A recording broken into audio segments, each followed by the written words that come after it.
Alors on revient à la Seconde Guerre mondiale. Philippe, à Jacques, qui est enfant et qui vit dans cette ville qui est sous les bombes. Et vous décrivez d'ailleurs cette ville Rouen sous les bombes et des habitants qui sont déboussolés de façon extrêmement précise. Que se passe-t-il réellement? Qui tire? Qui détruit les ponts? Où en sont les Alliés? Finalement, on se rend compte, en vous lisant, qu'il y a très peu d'informations qui circulent. Parfois, on ne sait même pas qui a détruit un pont, par exemple. On ne sait pas si ce sont les Allemands, les Russes ou les Français. Oui. Et puis l'incendie qui a commencé, pareil, même encore aujourd'hui, on ne sait pas très bien si c'est à la suite des quelques échanges de tirs qu'il y a eu avec un char Renault qui était en bas de la rue Jeanne d'Arc, ou si c'est les Allemands délibérément qui ont fait brûler la ville. Ce qui est sûr et certain, c'est que les Allemands l'ont laissé brûler et ont interdit aux pompiers de sortir des casernes. Ils avaient mis des mitrailleuses devant les casernes de pompiers. Donc, en représailles à cette ville qui, finalement, s'est un peu défendue, pas beaucoup, mais un petit peu, et qui avait détruit 2-3 installations, mais dont les ponts et des réserves de pétrole. Donc, il faut imaginer ça, cette ville couverte d'un nuage noir, et les Allemands qui arrivent. Et au départ, ils n'avaient tellement pas d'informations que le bruit circulait que ceux qui arrivaient étaient les Hollandais qui se repliaient, donc des Alliés. Donc, et les parents de mon père, qui eux ont vu que c'était des Allemands, se sont repliés par la rue Poussin. Ils empêchaient les gens de remonter qui voulaient aller au-devant des Hollandais, prétendait-il, qui arrivaient. Alors, tout ça est dans une confusion totale. On est dans une confusion totale. Évidemment, à l'époque, l'information circule très très peu. Évidemment, Internet n'existe pas. La presse, elle est très rare. Les réseaux sociaux étaient assez pauvres. Les réseaux sociaux étaient assez pauvres. Donc, et on le disait tout à l'heure pendant le disque, finalement, il y a les historiens, quand ils traitent de cette période, nous font peu rentrer dans le quotidien des gens. C'est-à-dire que l'un des attraits de votre livre, c'est qu'on est au cœur d'une famille durant cette période-là. On est dans la cuisine, on est avec eux devant l'assiette de soupe. On participe aux conversations et à tout ce que l'on peut se dire dans les familles alors que la ville est à feu et à sang.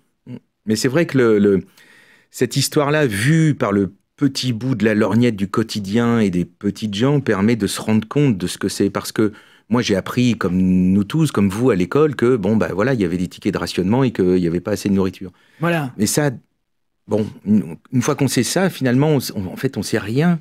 On ne sait pas ce que ça suppose, on ne sait pas les heures dans des files d'attente où les enfants relayaient les mamans et qui avançaient au pas comme ça.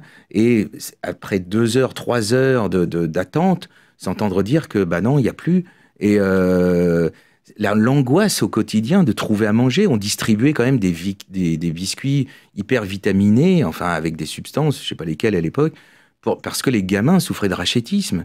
C'est-à-dire que c'est de la grande faim. C'est pas juste on n'a pas pu mettre de beurre dans les épinards. C'est qu'il y avait même pas d'épinards. Oui, c'est pas Monsieur Batignolles. On manquait de sucre, de sel. Voilà, et des enfants, des adolescents se sont construits comme ça. Et quand on regarde les images de ces jeunes soldats, qui a été le sort de mon père après en Indochine, quand on les voit en maillot de bain sur la plage de Dao Song ou des trucs comme ça, ils sont comme ça, ils sont rachétiques, ils sont maigres.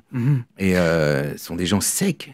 Et le quotidien d'un enfant, durant cette période-là, parce que ça dure quand même ça dure 4 ans. Pendant 4 ans, on est en guerre. Et le quotidien d'un enfant, ça veut dire aussi plus du tout de loisirs. Parce que les choses qu'on pouvait faire à l'époque, c'est-à-dire le cirque, éventuellement le cinéma, tout ça, c'est fini. Mais ça dure beaucoup plus que 4 ans. C'est-à-dire que l'armée allemande est virée de Rouen au bout de 4 ans et quelques mois par les Canadiens qui sont arrivés de l'avenue de Caen. Mais ça, c'est les événements militaires. Mais les restrictions continuent. Pendant 1 an, 2 ans, 3 ans, 4 ans, jusqu'au tout début des années 50, la ville est détruite. Ouais. Et encore maintenant, on en voit les stigmates, on voit les traces de balles. Ce palais de justice a été reconstruit. Ce joyau de la Renaissance a été reconstruit totalement. La cathédrale n'en finit pas d'être en travaux depuis. Ouais. C'est-à-dire que c'est beaucoup plus que ça, une guerre. C'est ça que j'essaie. C'est pour ça que ça s'appelle Jacques à la guerre, parce que la guerre, pour lui, ça a duré beaucoup plus longtemps que ça. On vivait ça de la même manière à Rouen qu'à Paris, ou c'est quand même un peu différent? Ça, je sais pas. J'ai pas de famille qui ont vécu la guerre du côté parisien, mais je pense que il y a des éléments communs, évidemment. La privation à Rouen devait être la même aussi, devait se ressentir pareillement à Paris.